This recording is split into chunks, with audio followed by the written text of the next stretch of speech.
تو غافل اب جب آپ ہو جاتے ہیں تو پھر غفلت انسان کو روز بروز زیادہ غافل کرتی جاتی ہے۔ مال کماتے کماتے مقصد مال نہیں بنانا، دولت حاصل کرتے کرتے محبت دولت کی نہیں دل میں پیدا کرنی، بال بچے، گھر بار، مکان، اس کے پیچھے بھاگتے بھاگتے ایسا نہ ہو کہ پلٹ کر دیکھیں تو ہمارا بہت سا روحانی، فکری اور ذہنی نقصان ہو چکا ہو۔ بہت سارے لوگ ہم میں سے ایسے ہیں جو الحمدللہ مقصود نہیں دولت کو بناتے، جن کا مقصود رزق حلال ضرور ہے لیکن وہ اس کو اپنے ذہن پہ سوار نہیں کرتے، صرف دولت کی ہو کے زندہ نہیں ہیں، وہ اللہ کے بندے بن کے زندہ ہیں، رسول اللہ صلی اللہ علیہ وسلم کے غلام بن کے فخر محسوس کرتے ہیں۔ دولت کی طرف جتنی زیادہ ہماری توجہ ہو گئی ہے اور مال کی جانب جتنا زیادہ ہمارا ذہن ہو گیا ہے، سارے رشتے مال میں تلنے لگ گئے ہیں، ہر چیز کو اسی عینک سے دیکھا جانے لگا ہے۔ اللہ تعالیٰ نے قرآن مجید میں ارشاد فرمایا کہ یا ایھا الذین آمنوا لا تلہکم اموالکم ولا اولادکم عن ذکر اللہ، اے ایمان والو تمہارا مال اور تمہاری اولاد تمہیں اللہ کے ذکر سے کہیں غافل نہ کر دے۔ اولاد بھی تمہاری ہے، مال بھی تمہارا ہی ہے، رہے گا بھی تمہارے پاس، لیکن اس کی موجودگی میں غافل نہ ہو جانا، غافلوں جیسی زندگی نہ بتانا۔ جو لوگ سڑک کو منزل بنا لیتے ہیں وہ راستے میں رہ جاتے ہیں۔ سڑک جو ہوتی ہے وہ راستہ ہوتی ہے، منزل نہیں ہوتی۔ یہ جو رزق ہے، دولت ہے، مال ہے، اولاد ہے، یہ تو سارا راستہ ہے اللہ کی طرف جانے کا، کہ تھوڑا سا رزق حلال کمائیں، کمر سیدھی ہو جائے اور پھر ہم اپنے رب کریم کی عبادت کریں۔ ہم رزق حلال کمائیں تاکہ ہم ہاتھ پھیلانے سے بچیں اور ہم اللہ کے بندوں کی ضروریات کا خیال کریں، دین کے کاموں میں اپنے آپ کو مشغول کریں، کچھ نہ کچھ اپنا حصہ پیش کریں۔ یہ مقصود تھا، یہ منزل نہیں، یہ تو صرف ایک راستہ تھا۔ ہم نے اب کیا کیا ہے کہ یہی چیز ہماری منزل بن کے رہ گئی ہے۔ رات پیسے گننا، سویرے اٹھ کے پھر گننا شروع کر دینا، پیسوں میں رشتوں کو تولنا، پیسے کے ساتھ ہی اپنے آپ کو ہر وقت لگائے رکھنا، الجھ کے رہ گئے ہیں لوگ، الجھ کے، اور پھر کوئی بندہ جیت نہیں رہا۔ ہمارے دادا بھی یہی کہتے تھے کہ کچھ پیسے کمانے ہیں تاکہ بچے پال لوں، یہ کہتے کہتے چلے گئے۔ ہمارے ابا بھی یہی کہتے تھے، پھر اس کے بعد ہم نے بھی یہی بولنی شروع کر دی ہے، تو جیتا تو کوئی بھی نہیں، جیتا تو کوئی بھی نہیں۔ مال کو ضرور حاصل کریں۔ حضرت بہاءالحق نقشبند بخاری رحمۃ اللہ علیہ فرماتے ہیں، میں نے منا کے میدان میں ایک نوجوان دیکھا جو لاکھوں کا کاروبار کر رہا تھا، لاکھوں کا، دیناروں کا کاروبار کرتا تھا، سونے چاندی ہیرے جواہرات کا کام کرتا تھا، لیکن فرماتے میں نے اس کے دل پہ نظر ڈالی، لاکھوں کا کام کرتا تھا پر اس کا دل ایک منٹ کے لیے بھی اپنے رب کی یاد سے غافل نہیں تھا۔ ہر وقت اس کا دل اپنے مالک کی یاد میں مصروف تھا، ہر وقت۔ ارشاد فرماتے ہیں کہ میرا شروع میں اس کے بارے میں گمان یہ تھا کہ دیکھو یہ شخص کیا کر رہا ہے، پیسہ کما رہا ہے، دولت کے چکر میں پڑا ہوا ہے۔ فرماتے ہیں کہ پھر میں نے ایک اور منظر دیکھا، ایک اور رنگ میں نے دیکھا کہ وہ کما رہا تھا، اور پھر اختتام حج پہ میں نے دیکھا کہ جو کمایا تھا سارا اللہ کے بندوں پہ خرچ کر رہا تھا۔ آپ اور میں، ہم نے دیکھنا صرف یہ ہے کہ کہیں ایسا تو نہیں ہے کہ دولت میں الجھ گئے۔ بہت سارے لوگوں نے یہ کہا تھا، ہم سنتے تھے جب کوئی آدمی جانے لگتا تھا نا پردیس پیسہ کمانے کے لیے، تو وہ کہا کرتا تھا کہ میں ملک سے باہر جا رہا ہوں، 2 4 5 سال لگا کے آؤں گا، واپس آ کے پھر یہاں میں نے کوئی کام کرنا ہے، تھوڑے سے پیسے کماؤں تاکہ یہاں نہ پھر میرا سلسلہ کوئی بن جائے۔ وہ 3 سال لگانے گئے تھے پر 30 گزر گئے ہیں، لوٹ کے واپس کوئی نہیں آئے۔ وہ 4 سال کا کہہ کے گئے تھے پر سال 40 ہو گئے، لوٹے نہیں۔ کیوں نہیں لوٹے؟ اس لیے کہ پہلے مفاد چھوٹا تھا، خیال یہ تھا کہ تھوڑے سے پیسے آ جائیں گے، بچوں کا خرچہ چلنے لگ جائے، فیسیں پوری ہونے لگ جائیں، اور مجھے کسی سے مانگنا نہ پڑے تو بس پھر میں کامیاب ہوں۔ یہ طے کیا تھا۔ اس کے فوراً بعد پھر جب باہر گئے تو خیال آیا کہ نہیں، صرف پنکھے کا نہیں، اے سی کا بل بھی دینا پڑے گا، پھر تھوڑا اور آگے بڑھے تو خیال آیا کہ چھوٹی گاڑی پہ گزارا نہیں ہوتا، بڑی گاڑی نہ لے لیں۔ پھر خیال آیا کہ بڑی گاڑی لی ہے تو یہ تو اندر کھڑی نہیں ہوتی، سامنے والا پلاٹ مل جائے تو ذرا گراج اچھا بن جائے گا۔ پھر الجھتے الجھتے الجھ گئے دوستو۔ پھر نہ مالک حقیقی کی جانب وہ نظر جو ہماری ہونی چاہیے تھی نہ رہی۔ ذوق سے نماز پڑھتے تھے، پھر ہماری نمازیں مختصر ہو گئیں۔ ہم سویرے اٹھ کے ذوق سے قرآن پاک پڑھتے تھے، پھر وہ وقت بھی ہمارا دفتر کی تیاری میں لگ گیا۔ رات درود شریف پڑھتے تھے، لیکن وہ بھی سارا ہمارا حساب کتاب میں وقت گزر گیا۔ ہم نے یہ سمجھا ہی نہیں کہ دولت کارخانہ نہیں دیتا، دولت سیٹھ صاحب نہیں دیتے، دولت آپ کو آپ کی فیکٹری نہیں دیتی، دینے والے تو رب کریم کی ذات ہے۔ تو جہاں سے آنا تھا وہاں توجہ دینی چاہیے تھی کہ جہاں صرف ایک سبب تھا، ذریعہ تھا۔ حضرت اویس کرنی رضی اللہ تعالیٰ عنہ، ہمارے صوفیاء میں ایک لفظ بولا جاتا ہے فقر بوذر، یعنی کچھ لوگ ایسے ہیں جو سیدنا ابو ذر غفاری رضی اللہ تعالیٰ عنہ کے طریقے پہ چلتے ہیں۔ ایک لفظ بولا جاتا ہے فقر بوذر، کچھ لوگ فقر بوذر کے قائل تھے، اسی مزاج کے قائل تھے حضرت سیدنا اویس کرنی رضی اللہ تعالیٰ۔ ان کے ذہن میں ایک بات بیٹھ گئی تھی کہ یار دینے والا اللہ ہے، دینے والا، عزت بھی اللہ دے گا، رزق بھی اللہ دے گا۔ بلکہ امام غزالی رحمۃ اللہ علیہ نے تو حدیث لکھی ہے، آپ فرماتے ہیں کہ نبی پاک صلی اللہ علیہ وسلم نے فرمایا جس نے بندوں سے عزت تلاش کی رب اسے رسوا کر دے گا۔ جو سیاست کر کے عزت حاصل کرنا چاہتا ہے، جو اس طرح کا ماحول بناتا ہے کہ میں کوئی ایسے کام کروں کہ لوگ میری واہ واہ کریں، لوگوں سے عزت کا حصول کرنے والے کو رسوا کر دیا جاتا ہے۔ عزت در اصل وہی ہے جو رب کریم عطا فرماتا ہے۔ میرے عزیز دوستو، آپ اپنی توجہ، دل کی توجہ، روح کی توجہ اپنے مالک کی جانب جب کر لیتے ہیں، غفلت کا پھندا اتار دیتے ہیں، اور ہر وقت غلبہ رکھنا پیسوں کا، ہر وقت اسی میں سوچنا، اسی میں محو ہو جانا، پھر آپ کا ذہنی نقصان ہوتا ہے۔ پھر آپ کی روح جو ہوتی ہے وہ بے چین رہنے لگتی ہے۔ پھر ایسے بھی غریب دیکھے جن کے پاس پیسے ہیں، پیسوں کے علاوہ کوئی شے بھی نہیں۔ پھر ایسے بھی تنگ دست دیکھے کہ جن کے پاس جائیدادیں بڑی ہیں پر ان کے پاس رات کو سکون سے سونے کے لیے وقت کوئی نہیں۔ عزیز بھائی، حضرت اویس کرنی رضی اللہ تعالیٰ عنہ کی ملاقات ہو گئی حضرت حرم بن حیان کے ساتھ، یہ بھی تابعی ہیں۔ تو حضرت حرم بن حیان رحمۃ اللہ علیہ کہتے ہیں یہ نا ہم تو خیر بڑی ساری باتیں سنتے ہیں تو نصیحت نہیں نہ حاصل کرتے، ویسے بھی یہ دور تقریریں سننے کا ہے۔ جو عمل کرنے والے لوگ تھے ان کا کیا طریقہ تھا کہ وہ ایک دو جملے کافی تھا، علم و بس کریں او یار او ایک کو یرف تینوں درکار، جملہ ایک بھی تیرے لیے کافی ہے، لیکن شرط یہ ہے کہ تو عمل کا ارادہ رکھتا ہو، تیرا خیال ہو کہ عمل کرنا ہے۔ وہ لوگ نا مختصر سی باتیں کرتے، مختصر سی نصیحتیں کرتے، لیکن وہ عکس جلدی کرتے، اس میں سے اپنے لیے خیر جلدی تلاش کرتے۔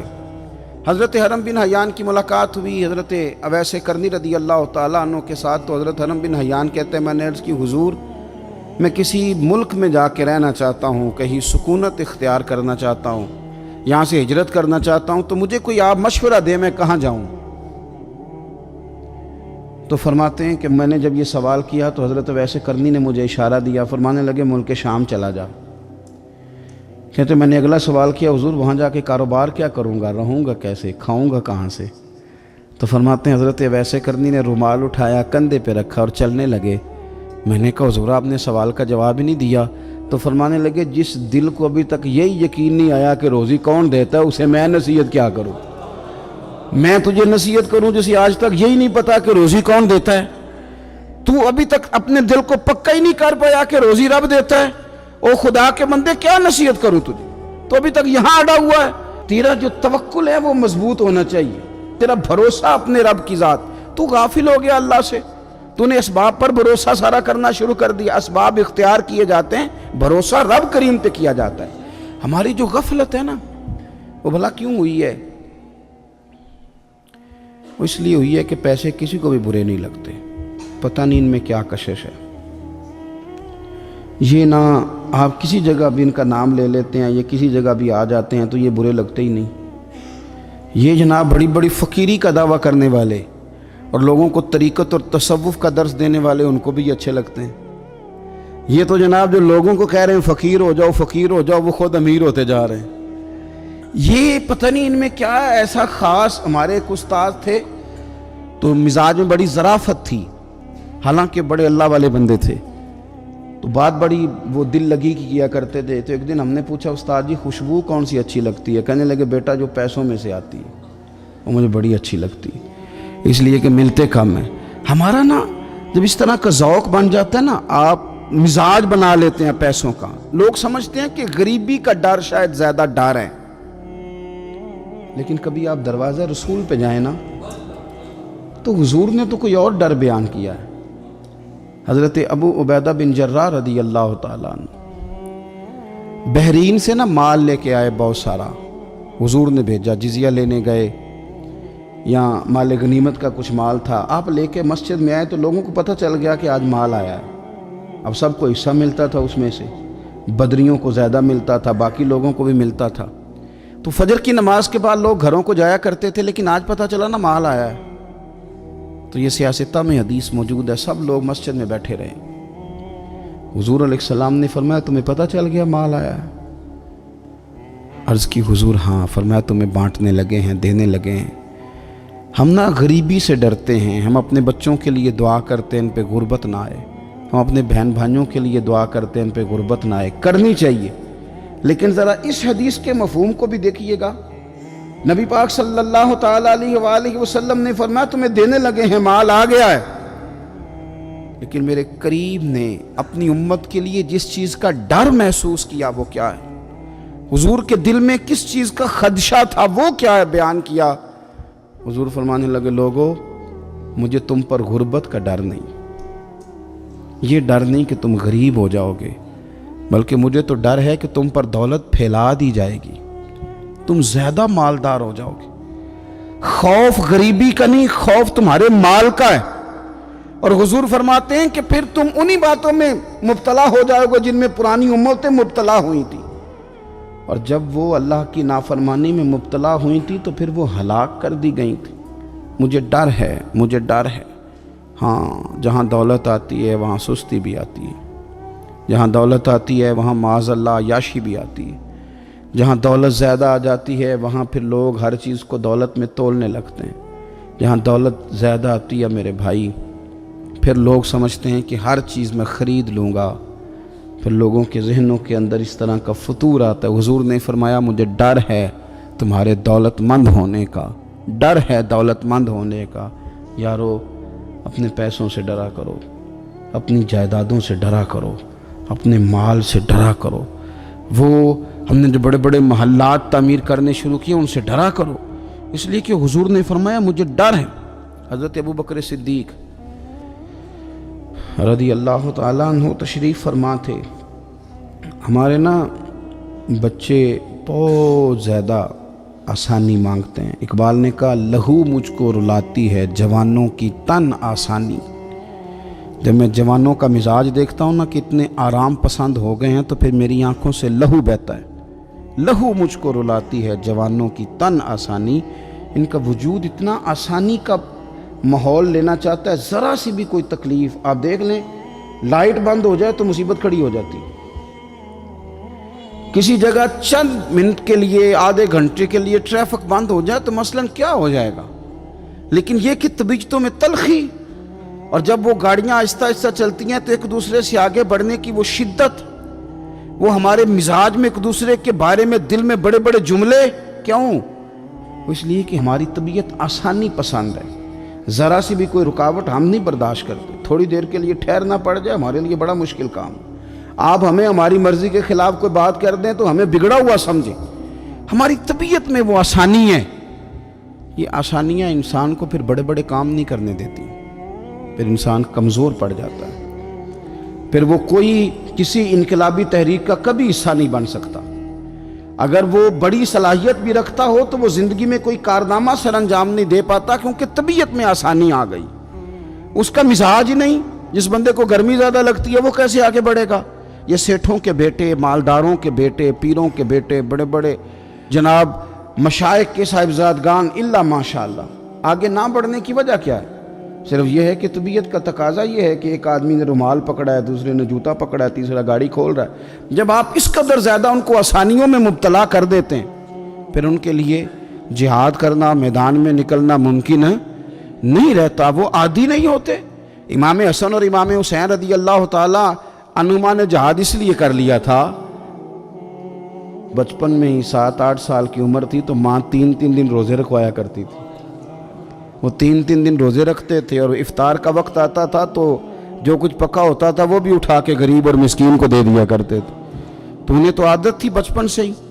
پھر اس لیے ایسا نہیں ہوتا کہ وہ کھانا نہیں پکا تو بچے نے موبائل توڑ دیا ہے، اس کی مرضی کا۔ آج گھر کے اندر جو ہے وہ کھانے کا سامان موجود نہیں تھا تو اس نے ٹی وی توڑ دیا، اس طرح پھر نہیں ہوتا، پھر وہ گھر کا نقصان نہیں کرتا۔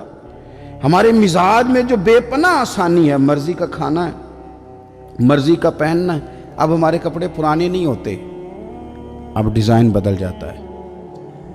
اب وہ کہاں چونکوں میں وہ لوگ بیٹھے ہیں جو جوتیاں گانٹھا کرتے تھے، اب کہاں وہ وقت گیا کہ جب توڑے میں ڈال کے سارے گھر کے جوتے لے جائے جاتے تھے اور ان کو گانٹھا جاتا تھا۔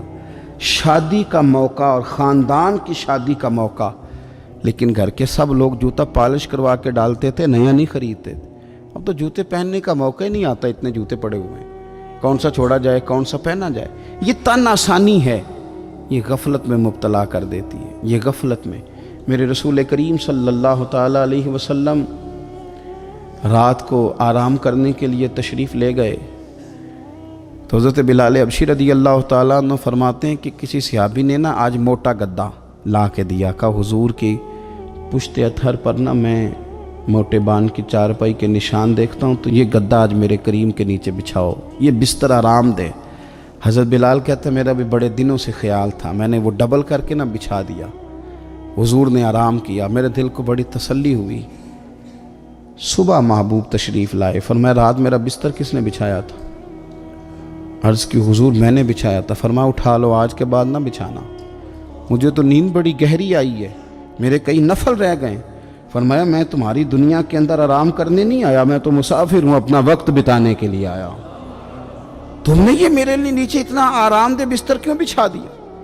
حضور سید عالم صلی اللہ علیہ وسلم کے کمر پر موٹے بان کی چارپائی کے نشان دے کر حضرت عمر جیسا بندہ رو پڑا جو مزاجن سخت مزاج ہے، اور عرض کی حضور یہ آپ کی کیا کیفیت ہے؟ کیسر و کسرا اللہ کے دشمن، اتنی آسانیوں میں اور آپ اس حال میں؟ تو حضور نے فرمایا عمر تم یہ پسند نہیں کرتے کہ دنیا میں تھوڑی سی مشکل برداشت کریں اور آخرت کی ساری عزتیں اللہ ہمیں ہی عطا فرمائے؟ فرمایا میں کوئی تمہاری دنیا سے کچھ حاصل کرنے نہیں آیا۔ میرے عزیز یہ نا تن آسانی سے تھوڑا بچیں۔ غفلت کی بنیادی وجہ یہ ہے ہم نے اپنی مرضی کا کھانا ہے، اپنی مرضی کا، یعنی بہت ساری چیزیں ایسے ہیں جن کو ہم ناپسند کرتے ہیں۔ حالانکہ سیدہ عائشہ صدیقہ رضی اللہ تعالیٰ عنہ فرماتی ہیں کھانا پک جاتا تھا، کریم نے کبھی نہیں فرمایا مجھے ناپسند، کبھی طبیعت نہ چاہتی تو چھوڑ دیتے تھے، لیکن کبھی ہم نے عیب نکالتے نہیں دیکھا۔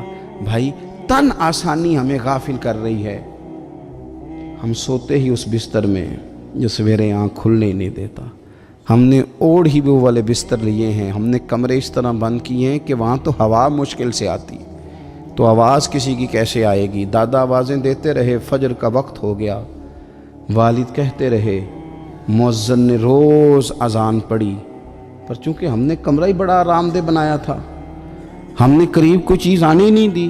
یہ تھوڑے دن پہلے ہمارے شہر کا واقعہ، ایک صاحب نے ضلع گجرانوالہ کے ایک گاؤں میں ایک صاحب نے کیا کیا ہے، انہوں نے کہا کہ جناب میں تمہیں روز منع کرتا ہوں کہ اذان پڑھا کرو، بعد میں نعت نہ پڑھا کرو، سونا ہوتا ہے، اذان ہو گئی ختم ہو گئی، تم ایک نعت بھی سناتے ہو۔ اسی بات پر اس شخص کو باہر بلایا اور گولی مار دی، بندہ مار دیا، تو میری نیند میں خلل واقعہ کرتا ہے، تو وہ تو ابدی نیند سو گیا ہے، تو کیا آپ ساری عمر جاگتے رہیں گے؟ آپ کو بھی سونا ہے، آپ کو بھی جانا ہے، قبر میں پہنچنا ہے۔ یہ غافلوں والی جو زندگی ہے نا یہ تباہ کر دیتی ہے، تباہ۔ اور بہت سارے لوگ ایسے ہیں پھر ان پر پکی مہریں لگ جاتی ہیں، پھر وہ جاگنا بھی چاہیں تو آنکھ نہیں کھلتی، پھر اٹھنا بھی چاہیں تو بیداری نہیں ہوتی، اس لیے کہ سوتے کو جگانا آسان ہوتا ہے، جاگتے کو جگانا بڑا مشکل کام۔ حضرت ابو بکر صدیق رضی اللہ تعالیٰ عنہ امیر المومنین ہیں۔ آپ نے کبھی آسانیاں دیکھی ہیں گورنر کے گھر میں، وزیر اعلیٰ کے گھر میں، وزیروں کے گھروں میں کیا نظام ہے، کیا جناب دنیا ہی الگ ہے۔ کبھی سیٹھوں نوابوں کے ہاں آپ دیکھیں کس طرح کا جناب ان کا رہن سہن ہے، بالکل دنیا ہی اور ہے۔ حضرت ابو بکر صدیق امیر المومنین ہیں، پیاس لگی تو پانی مانگا، لوگوں نے شہد ملا کے پانی پیش کیا، پانی منہ کے قریب گیا تو جناب صدیق اکبر کے بغیر کسی اختیار کے چھم چھم آنسو بہے۔ اتنا روئے کہ لوگ کہتے ہمیں پتہ کوئی نہیں تھا بات کیا ہے، پر ابو بکر کا رونا دیکھ کے ہمارا بھی رونا نکل گیا۔ پتہ نہیں تھا ہوا کیا ہے، کس وجہ سے رو رہے ہیں یہ نہیں پتا تھا، ان کو روتے دیکھا تو ہم بھی رو پڑے۔ دیر تک وہ آہیں لیتے رہے، سسکیاں بھرتے رہے، آنسو بہاتے رہے، تڑپتے رہے، لوٹ پوٹ ہوتے رہے۔ عجیب کیفیت ہم نے دیکھی۔ بڑی دیر کے بعد وہ سنبھلے، عرض کی امیر المومنین ہمیں بھی بتلائیے، اتنے آنسو۔ جناب صدیق اکبر رضی اللہ تعالیٰ عنہ فرمانے لگے میں ایک دن حضور کی بارگاہ میں حاضر تھا تو نبی کریم علیہ السلام کسی چیز کو فرما رہے تھے، ہٹ جا، مجھ سے دور ہو جا، مجھ سے دور ہو جا، مجھ سے دور ہو جا۔ تو فرماتے ہیں میں نے بعد میں عرض کی حضور آپ کس چیز کو ہٹا رہے تھے؟ تو حضور فرمانے لگے میرے پاس دنیا آئی تھی تو میں نے اسے کہا تو مجھ سے دور ہو جا، میرے قریب نہ، دور ہو جا۔ تو حضور فرماتے ہیں وہ مجھ سے چلی گئی، پر جاتی دفعہ کہہ گئی ہے کہ حضور آپ نے تو مجھے اپنے سے دور کر دیا، پر آپ کے بعد والے مجھ سے بچ نہیں سکیں گے، وہ مجھے قبول کر لیں گے، وہ مجھے بڑی بڑی سیف الماریوں میں جگہ دیں گے، وہ تجوریوں میں بھر لیں گے، وہ مجھے رکھ لیں گے، پسند کر لیں گے۔ حضور نے فرمایا تو ہٹ جا۔ حضرت صدیق اکبر فرمانے لگے میں پانی مانگتا ہوں، مجھے شہد دیتے ہو، مجھے دنیا دار نہ کر دینا، مجھے اس آسانی میں مبتلا نہ کر دینا، مجھے ڈر لگتا ہے ان لوگوں میں نہ ہو جاؤں جن پر دنیا پھیلا دی گئی، پھر وہ اللہ کے ذکر سے غافل ہو گئے۔ بھائی کتنے دکھ کی بات ہے کہ کچھ لوگوں نے پچھلے رمضان شریف کو قرآن مجید کھولا تھا، یعنی ایک مہینے میں بھی ایک قرآن شریف ہم ختم نہیں کر پاتے۔ کیا ہم روز فون نہیں سنتے؟ کیا ہمارے پاس جو SMS آتے ہیں ان کے جواب نہیں دیتے؟ کیا ہم اپنی مرضی سے اپنی طبیعت کے مطابق نیند پوری نہیں کرتے؟ کیا ہفتے میں 1-2 دفعہ ہم باہر سے جا کے کھانا کھانے کا پلان نہیں کرتے؟ سارے کام ہم کر رہے ہیں، ٹائم نکل رہا ہے، دوستوں کے ساتھ ملاقاتیں ہو رہی ہیں، خوش گپیاں جاری ہیں، تو کیا وجہ ہے قرآن پاک ہمارا مہینے میں 1 دفعہ ختم کیوں نہیں ہوتا؟ درود پاک کی مجالس ہم قائم کیوں نہیں کرتے؟ ہم کیوں نہیں اپنے آپ کو تھوڑا سا وقت دیتے؟ کیوں نہیں ہم اپنی روحانی زندگی کو آباد کرنے کے لیے تھوڑا سا آگے بڑھتے؟ کیوں نہیں وظائف پابندی سے پڑھتے؟ کیوں فجر سے تھوڑا پہلے ہماری آنکھ نہیں کھلتی؟ غافلوں والی زندگی نہ گزارے، ورنہ یاد رکھیں ہماری آنکھ اس وقت کھلتی ہے جب آنکھ بند ہونے کا وقت آ جاتا ہے۔ اس وقت آنکھ کھولیں گے تو اس کا فائدہ کوئی نہیں ہوگا۔ اب وقت ہے، اب وقت ہے، اپنے آپ کو ذہنی طور پر تیار کریں، اپنے دل سے روز کلام کریں۔ جس طرح اپنے پیسوں کا روز حساب کرتے ہیں تو اپنے دینی معاملات کا بھی حساب کریں کہ کہاں کتنی چیزیں ایسی ہیں جو میں نے بلا وجہ چھوڑ دیں۔ غافلوں والا وقت نہ گزاریں۔ ایک لمحہ جو زندگی میں غفلت میں گزرتا ہے نا، غفلت میں بڑا خوفناک ہو جاتا ہے۔ اور یہ بھی یاد رکھنا لمحے غافل ہوتے ہیں پر صدیوں کو سزا بھگتنی پڑتی۔ لمحوں نے خطا کی تھی، صدیوں نے سزا پائی۔ کئی دفعہ ایک لمحے کے لیے بندہ غافل ہوتا ہے، اور حضرت شیخ باہو نے تو کہا تھا کہ جو دم غافل سو دم کافر۔ سانو تے مرشد ہو پڑھایا، ہمیں تو ہمارے بڑوں نے یہ بتایا کہ غافل نہ ہونا، جو غافل ہوتے ہیں وہ ایک دن کافر ہو جاتے ہیں۔ اپنے آپ کو تھوڑا سا لگائیں، تھوڑی سی ہمت کریں۔ اسلام تو ہمیں تازہ ہی بڑا کرتا ہے، کہتا ہے تیری آنکھ کھلی ہے نا تو ذرا وضو تو کر اٹھ کے، کیوں؟ تاکہ تیری غفلت ختم ہو۔ فجر کی نماز پڑھی تھی، ناشتہ کیا تھا، کام کار پہ گئے تھے، بس لگا تھا کام سے دل لگنے تو زور کی اذان ہو گئی، کہا تو واپس آ جا، غافل نہ ہو جانا، آ جا تھوڑی نماز پڑھ جا۔ تو پھر یہ آیا تھا، نماز اس نے پڑھی تھی، اب یہ واپس گیا تھا تو شام ہونے لگی تھی۔ شام ہوتے ذرا بندے کا وجود تھکنے لگتا ہے، تو طبیعت اس کی تھکنے لگی تو اسے کہا نہیں کہیں تجھے تیرا وجود ذہن غافل نہ کر دے، آ جا عصر بھی پڑھ جا کے۔ تو یہ واپس گیا تھا کہ وہ پھر غلبہ ہونے لگا تھا اس پر. تو اسے کہا کہ نہیں، دن جا رہا ہے، رات آ رہی ہے، اس کے بیچ بھی نماز پڑھ تاکہ دن رات تیری عبادت کے گواہ ہو جائیں، آ جا. پھر یہ سونے لگا تو اسے کہا ایسے ہی نہ سو جانا، تو عشاء پڑھ کے سو، کیا ملے گا؟ تو مدینے والے محبوب فرماتے ہیں عشاء جماعت کے ساتھ پڑھ، فجر اٹھ کے جماعت کے ساتھ پڑھنا، رب ساری رات عبادت کرنے کا ثواب عطا کر دے، ساری رات عبادت کا ثواب دے دے.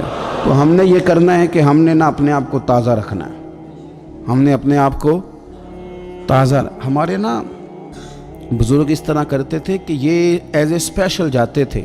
یہ جو ہم انعقاد کرتے ہیں نا اجتماعات کا، ہمارے بزرگوں نے ہمیں طریقہ دیا ہے کہ نصیحت لو. یہ جو نصیحت ہوتی ہے یہ نفع دیتی ہے. آپ کے کانوں سے بات ٹکراتی ہے تو دل میں ایک دفعہ جاتی ضرور ہے، یہ مزاج ہوتا ہے. ہمارے بزرگ نا چل کے جاتے تھے، چل کے جاتے تھے اور جا کہتے تھے کوئی نصیحت ایک ہو جائے. چل کے جایا کرتے تھے تو نصیحت ہو جاتی تھی. حضرت داؤد طائی رحمۃ اللہ تعالیٰ علیہ ارشاد فرماتے ہیں کہ ہارون رشید بادشاہ آیا، کئی جگہوں سے ہو کے میرے پاس آیا تو میرے ساتھ ہاتھ میں لایا، سلام لی تو بھی ہاتھ پکڑے ہوئے تھے. تو کہنے لگا حضور کو نصیحت کر دیں. تو میں نے کہا نصیحت کیا کرنی ہے، تیرے ہاتھ بڑے نرم و نازک ہیں، دیکھنا کہیں جہنم میں جل نہ جائیں. کہتے ہیں وہ نصیحت میں نے کی تھی، لیکن جب وہ میری نصیحت سن کے رویا نا تو اس کے رونے سے میں نے بھی رونا شروع کر دیا. تو میں نے اسے کہا نصیحت میں نے تجھے کی تھی، لیکن دیکھ اس نے میرے دل پہ کتنا اثر کیا ہے. نصیحت ہمیشہ یہ بھی غفلت سے جگائے گی. کوشش کریں کوئی بات سیکھیں، کسی سے کچھ سنیں، کوئی خیر کا جملہ لیں، تاکہ دل جو ہے نا وہ مردہ. حضرت سری سکتی رحمۃ اللہ علیہ درخت کے نیچے بیٹھے تھے تو درخت سے کہنے لگے کئی دن ہو گئے ہیں کوئی نصیحت نہیں کسی نے کی، تو چل تو ہی کر دے کوئی، میرا دل سخت ہو گیا ہے. تو اللہ نے درخت کو زبان دی، وہ بولنے لگا، کہنے لگا میری طرح کے بن جائیں. خود دھوپ میں جلتا ہوں، لوگوں کو چھاؤں دیتا ہوں، لوگ روڑے مارتے ہیں اور میں انہیں پھل دیتا ہوں. تو حضرت فرمانے لگے تیری بات نے میرے اوپر بڑا اثر کیا، ایک سوال نہ پوچھ لوں؟ کہنے لگا پوچھ لیں. تو فرمانے لگے تو اتنا ہی اچھا ہے تو تیرا انجام کیوں نہیں اچھا؟ جب تو خشک ہو جاتا ہے تجھے جلا ہی دیا جاتا ہے. اصل تو یہ نا کہ انجام بندے کا ٹھیک ہو، آخرت اس کا انجام ٹھیک ہو، تجھے جلا دیا جاتا ہے. تو کہتے ہیں درخت کہنے لگا حضور آپ نے تو مجھے کہا تھا نصیحت کرنے کا، اب آپ نے مجھے شروع کر دی ہے اور میری نبض پہ آپ نے ہاتھ رکھ لیا ہے، بڑا اچھا کیا مجھے آپ نصیحت کر رہے ہیں. کہنے لگا حضور میرے اندر بڑی خوبیاں ہیں پر ایک خامی ہے جس وجہ سے میرا انجام ٹھیک نہیں ہوتا. میرے پاس استقامت کوئی نہیں، جدھر کی ہوا ہوتی ہے میں بھی ادھر کا ہی ہو جاتا ہوں.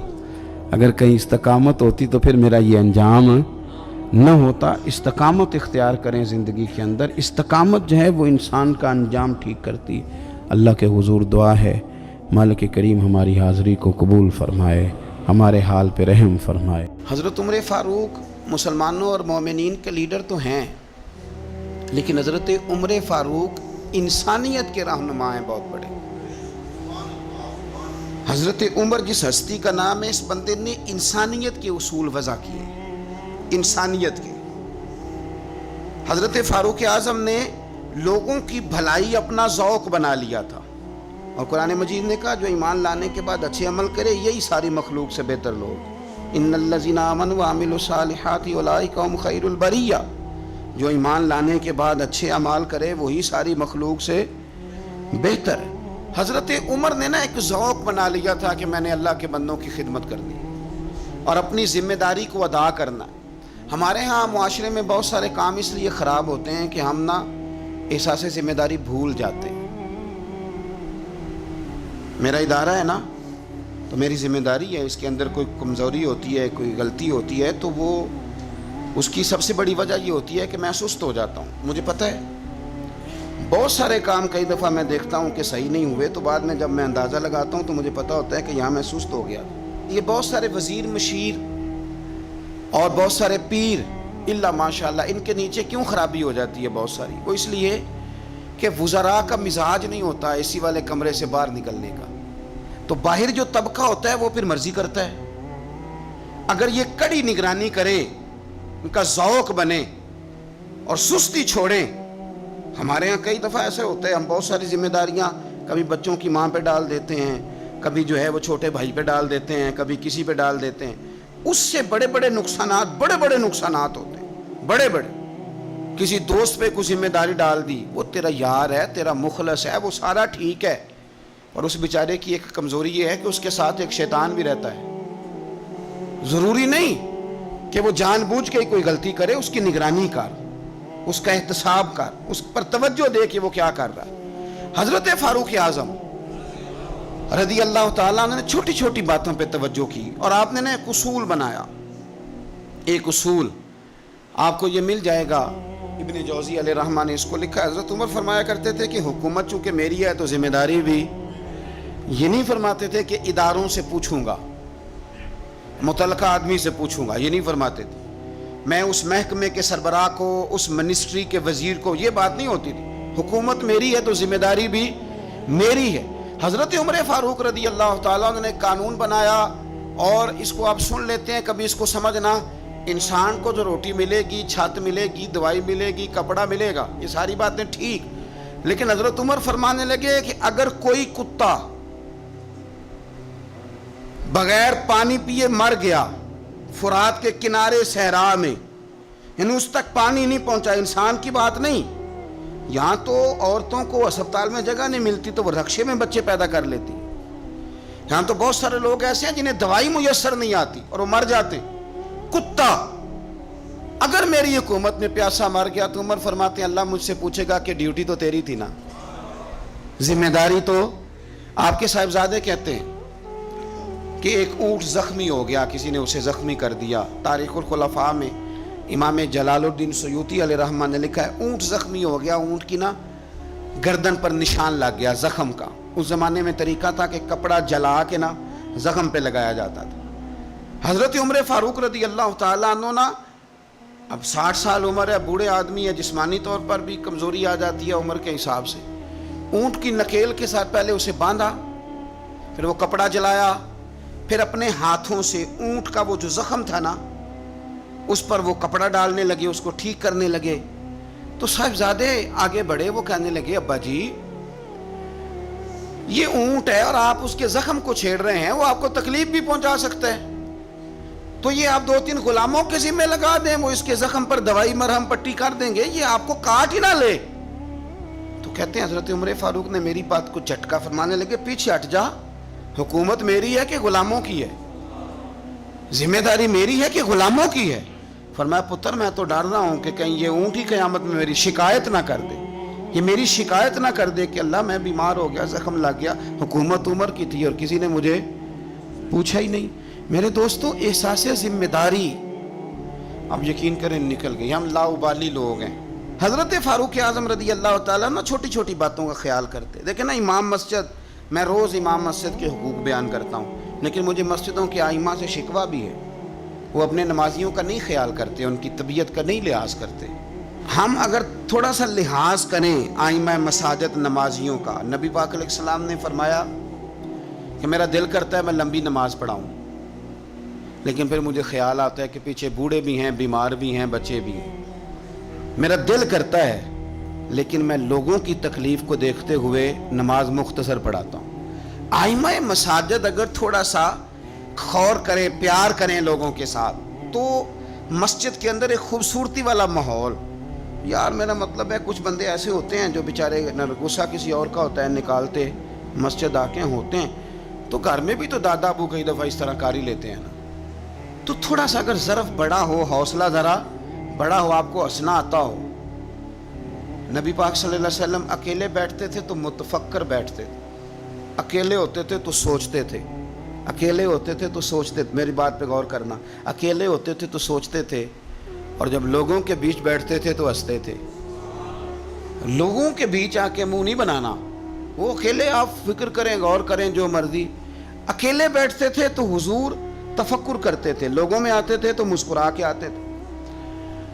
تو حضرت عمر فاروق اب 24 لاکھ مربع میل کا حکمران اور ہزاروں لوگ جس کے پیچھے نماز پڑھیں، وہ ایک ایک بندے کا خیال کرے، ممکن نہیں ہوتا. ایک بڑے جلیل القدر صحابی تھے حضرت سعید بن یربوع رضی اللہ تعالیٰ. حضرت عمر کے زمانے میں نا نابینا ہو گئے، تو حضرت فاروق اعظم رضی اللہ تعالیٰ عنہ لوگوں سے پوچھا کہ سعید نہیں نظر آ رہے، عرض کی حضور ان کی بینائی چلی گئی ہے۔ جناب عمر گھر گئے، تعزیت کی، آپ کو تکلیف پہنچی، اللہ آپ کا بھلا کرے، اور جا کر کے اسے کہنے لگے کہ اب آپ مسجد کیسے آئے جائیں گے؟ انہوں نے کہا حضور یہ تو میرے لیے بڑی تکلیف والا معاملہ ہے، نابینا ہو گیا ہوں، تنہا تو جا نہیں سکتا، قربان جاؤں سیدنا فاروق اعظم پر۔ حضرت عمر فاروق رضی اللہ تعالیٰ عنہ نے ایک بندے کی باقاعدہ ڈیوٹی لگائی، فرمانے لگے تیری آج کے بعد ذمہ داری ہے 5 وقت حضرت سعید کا بازو تھامنا ہے، تو انہیں مسجد پہنچانا ہے، اور 5 وقت ان کو گھر لے کے آنا ہے، اور فرمایا یاد رکھنا، یہ نہ سمجھنا کہ میں آرڈر دے کے بھول جاؤں گا، میں ہر ہفتے تم سے پوچھا بھی کروں گا کہ تم نے سعید کے ساتھ کیا سلوک کیا۔ تو چھوٹی چھوٹی چیزوں کا فوجی، جیسے کہ میں نے پہلے کہا ہے، وہ سال کے بعد نا کبھی کوئی تقریب ہوتی ہے تو بلا کے نا فوجیوں کے بچوں کو، ان کی ماں کو، تو ایک آدھ تمغہ دے دیا جاتا ہے، پھر چھٹی۔ کبھی کسی نے پوچھا ہے کہ یتیمی میں بچوں کا کیا حال ہوا؟ کبھی کسی نے پوچھا ہے کہ پھر پیچھے کیا حالات ہیں؟ آؤ میں آپ کو نبی پاک علیہ وسلم کے اس شاندار غلام کی بات بتاؤں۔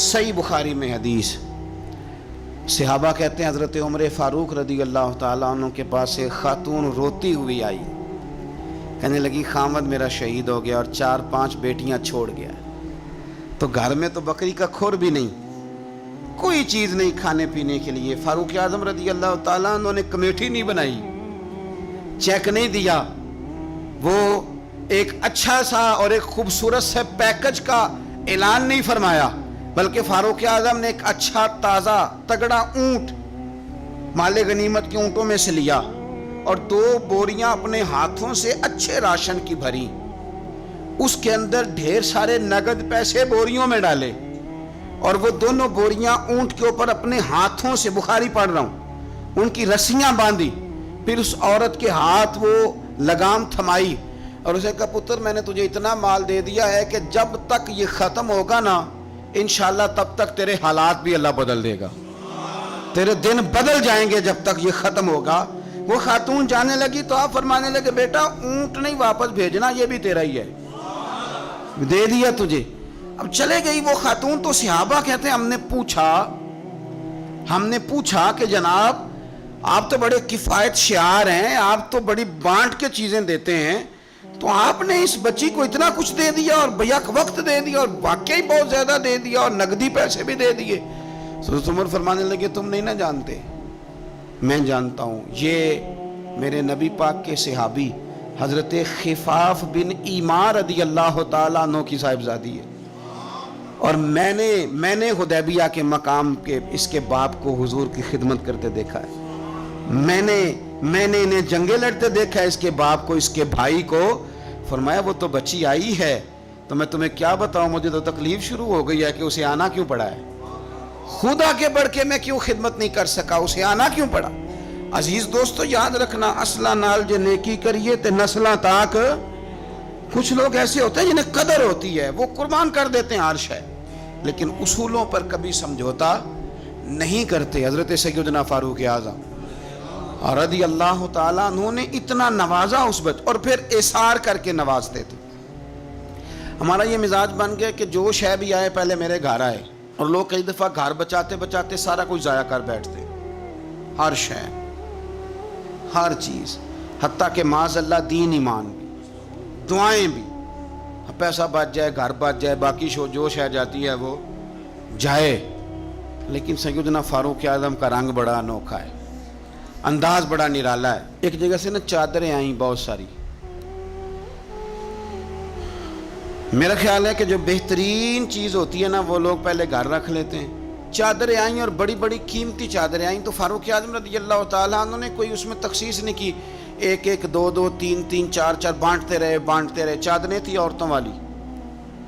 اب جو سب سے نیچے سے چادر نکلی وہ اتفاق سے بڑی شاندار نکل آئی، آخر میں جو رہ گئی نا، صبر کریں تے موتی مل سن تے ذکر کریں تے ہیرے، یہ صبر کریں تے موتی مل سن، ذکر کریں تے جے پاگلا وانگو رولا پاویں، نہ موتی نہ صبر کریں تے موتی مل سن، ذکر کریں تے، آج کل لوگ شور ڈال کے سارا کچھ کرنا چاہتے، تو چپ کر کے کونے میں بیٹھ جا, تو بیٹھا رہے تو ڈرنا دے, پوچھنے والا خود ہی تجھ سے پوچھ لے گا تو کدھر سے آیا ہے. ختم ہو گئی بات.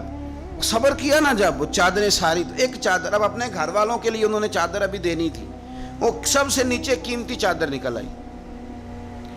تو چادر بڑی حسین ہے اور باری بھی حضرت عمر کی لگ گئی. ان کے گھر جانی تھی چادر ان کی اہلیہ کے لیے. تو ایک صحابی کہنے لگے یہ آپ کی زوجہ جناب ام کلثوم رضی اللہ تعالی عنہا پر بڑی جچے گی چادر, بڑی حسین ہے, اور یہ خاتون اول کو بڑی جچے گی. تو حضرت عمر کہنے لگے ام سلیت رضی اللہ تعالی عنہا ایک خاتون ہے, یہ چادر انہیں دوں گا. کہا ان کو کیوں دیں گے؟ فرمانے لگے اس لیے کہ احد میں جب بہت سارے لوگ زخمی ہو گئے تھے تو میں نے اس بی بی کو دیکھا تھا مسکیزہ اٹھا کے نبی پاک کے غلاموں کو پانی پلا رہی تھی. تو یہ خوبصورت چادر اس کے حصے میں آئے گی جس نے رسول اللہ کے دین کی خدمت کی. وہ حضرت عمر نے بتایا جو حضور کے دین کی خدمت کرتے رہے ہم ان کی خدمت کرتے رہے. فوجیوں کو بھیجتے تھے نا جب آپ جہاد پر, تو پیچھے سے فوجیوں کے گھروں میں جاتے تھے صبح خود. میں پہلے کہہ چکا ہوں کہ یہ نہیں کہتے تھے کہ محکمے والوں کی ڈیوٹی لگا دی ہے, خود جاتے تھے اور فوجیوں کے گھر والوں سے پوچھتے تھے کوئی سبزی تو نہیں منگانی, کہ نہیں حضرت عمر کوئی سودا تو نہیں منگانا. تو وہ خواتین کہتی کہ ہاں زیتون لانے والا ہے, پنیر لانے والی ہے, گھی لانے والا ہے, ستوں کی ضرورت ہے. تو فاروق اعظم نے لسٹ پکڑی ہے. تو بازار میں آتے تو شور مچ جاتا امیر المومنین آئے. لوگ پوچھتے آپ کیسے آئے؟ فرمانے لگے وہ فوجیوں کے گھروں میں سودا پہنچانا ہے. ایک دفعہ قحط بھی پڑا تھا حضرت عمر کے دور میں, عام الرمادہ اس کو کہتے ہیں. 8-9 مہینے بارش نہیں ہوئی تھی. حضرت عمر فاروق نہ شروع سے زیتون استعمال نہیں کرتے تھے. کچھ بندے کچھ چیزیں نہیں نہ کھا سکتے, ان کا مزاج نہیں ہوتا, کوئی کچھ کھاتا ہے اور کوئی کچھ کھاتا ہے. اب اس کا کیا کیا جائے, اپنا اپنا لوگوں کا مزاج ہے. ہمارے سامنے بہت سارے بندے بہت ساری چیزیں, اللہ کے فضل سے ناپسند کوئی شے نہیں, لیکن کچھ چیزیں انسان کی طبیعت پر سوٹ نہیں کرتی, اس سے وہ نہیں کھائی جاتی. حضرت عمر فاروق زیتون استعمال نہیں کرتے تھے, ان کی طبیعت کو تکلیف دیتی تھی. اب قحط کا زمانہ ہے, آپ کا مزاج تھا گھی کے ساتھ سالن پکتا تو کھاتے. تو قحط پڑا نا تو گھی بہت مہنگا تھا اور زیتون سستا تھا. تو حضرت عمر نے کہا سارے زیتون ہی کھائیں گے. گھر آ کے اپنی بیوی سے کہا کہ آج کے بعد ہنڈیا زیتون میں پکے گی. حالانکہ اس زمانے میں زیتون بہت سستا ہے. تو اہلیہ کہنے لگی بچے تو کھا لیں گے تو آپ کا کیا بنے گا؟ فرمایا میرا بھی کچھ نہیں بنے گا, میں بھی کھاؤں گا. اب ایک آدمی نے ایک چیز کبھی نہیں کھائی پھر وہ روز کھانی پڑے. 4-5 دن بیت گئے تو پیٹ سے گڑ گڑ کی آوازیں آنے لگیں, اس نے پیٹ خراب کر دیا. تو حضرت عمر امیر المومنین اپنے پیٹ سے باتیں کر رہے ہیں. فرمانے لگے جتنا مرضی شور کر, اپنے پیٹ سے کہتے ہیں شور جتنا مرضی کر, گھی تجھے اسی دن ملے گا جس دن میرے نبی کی ساری امت گھی کھانے لگ جائے گی. کار شور جتنا مرضی تو نے کرنا ہے, یہ اسی دن ملے گا جس دن حالات نارمل ہو جائیں. ابھی کہتے ہے ابھی تجھے گھی مل سکتا, حالات نارمل ہوں گے تو ملے گا. کار شور جتنا تو نے کرنا. ہمارے یہاں نا لوگ غریبوں کا درد بیان کرتے ہیں لیکن اس کا عملی اظہار. قحط کے دنوں میں آپ کا بیٹا تربوز کھا رہا تھا تو سیدنا فاروق اعظم نے پکڑ کے اس کے گردن پر ایک چپت مار دی. فرمانے لگے تو کتنا عجیب آدمی ہے کہ لوگ قحط میں پڑے ہوئے اور تو تربوز کھا رہا. خبردار, جب تک سب لوگوں کو چیزیں نہیں مل جاتی اتنی دیر تک تمہیں یہ کھانے کی اجازت نہیں ہے. اور پھر حضرت عمر رضی اللہ تعالیٰ عنہ کے زمانے میں اس قحط کے دور میں بارش نہیں ہوتی. حضرت بلال بن حارث المزنی, یہ صحابی ہیں, مصنف ابن ابی شیبہ میں موجود ہے. یہ ختم کیسے ہوئی قحط, ختم کیسے؟ وہ گئے جا کے نا حضور کے روضے پہ حاضر ہوئے. حضور بارش نہیں ہو رہی, مہربانی کریں.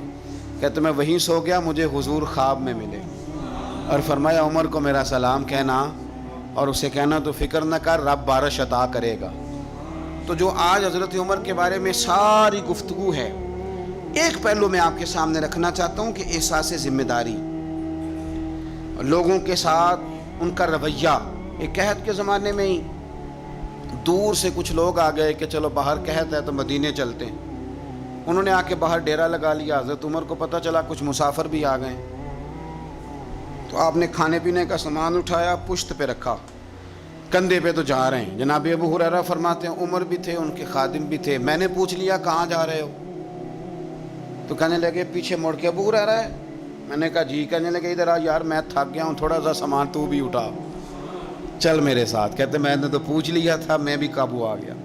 وہ سامان اٹھایا، جہاں قافلہ ٹھہرا تھا وہاں گئے، اور جا کر کے نا حضرت عمر نے مجھے کہا لاؤ لکڑیاں۔ کہتے ہم لکڑیاں اکٹھی کر کے لائے تو عمر نے خود آگ جلائی، پھر فاروق اعظم نے خود کھانا پکایا، اور فرمایا جب وہ مہمان روٹی کھا رہے تھے تو عمر رو رہے تھے۔ ہم نے کہا حضور روتے کیوں ہیں؟ فرمانے لگے جب رب کے بھوکے بندے روٹی کھا لیتے ہیں تو اللہ راضی بڑا ہوتا ہے۔ تو سوچتا ہوں مجھ چھوٹے آدمی کو رب کریم نے کتنا اعزاز دیا ہے کہ میری وجہ سے آج ان بھوکوں نے کھانا کھایا۔ تو میرے عزیزو، جناب فاروق اعظم نے ہمیں یہ درس دیا کہ احساس ذمہ داری زندگی میں پیدا کریں۔ ہم نے بہت سارے کام اس لیے خراب کیے کہ ہم سست ہو گئے، ہم نے وہ ذمہ داری کسی اور کی لگا دی۔ ہم نے ساری زندگی پروٹوکول تلاش کیا، عزت تلاش کی، ہم نے لوگوں کو شیشے میں اتارنے کا طریقہ سیکھا، اس نے بے سکونی بھی پیدا کی معاشرے کے اندر، ہمیں بھی تکلیف میں رکھا، دوسروں کو بھی تکلیف میں رکھا۔ اگر مخدوم بنو گے، خدمت کرانے کا مزاج بناؤ گے تو ساری زندگی تکلیف میں رہو گے، اور اگر خادم بن جاؤ گے تو پھر تو ذہن بن جائے گا کہ میں نے کھلاتے ہی رہنا ہے۔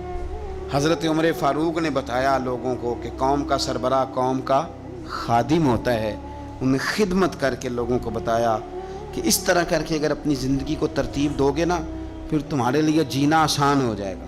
اور کسی بڑے آدمی کا طریقہ بھی یہی ہوتا ہے کہ وہ اس طرح کے طریقے اپنائے کہ ذوق بڑھے۔ حضرت عمر کو لوگ کام کرتے ہوئے دیکھتے تھے تو ان کا ذوق بڑھتا تھا، ان کا بھی دل کرتا تھا۔ وہ کہا تھا نا اقبال نے، وہی ہے تیرے زمانے کا امام برحق جو تجھے حاضر و موجود سے بیزار کرے، اور موت کی شکل میں دکھلا کے تجھے جلوہ یار، زندگی تیرے لیے اور بھی دشوار کرے، مشکل کر دے تیرے لیے جینا، وہی ہے تیرے زمانے کا امام برحق۔ تو حضرت فاروق اعظم کے اس کردار کو سمجھیں۔ دعا ہے اللہ تعالی ہمیں ان کے نقش قدم چلنے کی توفیق عطا فرمائے۔